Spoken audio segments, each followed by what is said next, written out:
ilk defa, dünyada ilk defa burada Kur'an basılmış.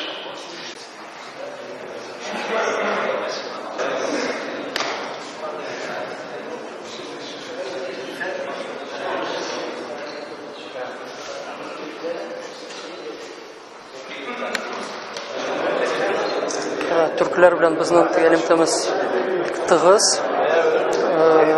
Chunki misol uchun Turkiyada bir maqol bor, bir so'z bor. Islom dunyosida da bu so'z bor. Qur'onul Hijazda, ya'ni Mekkada, Medinada indirildi. Misrda, Egiptda o'qildi. Eng aybat o'quvchilar Egiptdan chiqdi. Istanbulda yozildi, Qozonda bostirildi. Birinchi topkir Qozonda bostirildi. Qonun Hazrat, foyda keltirdi deb o'ylaysizmi Tataristonga? Albatta, hech shaksiz. Masalan, nima?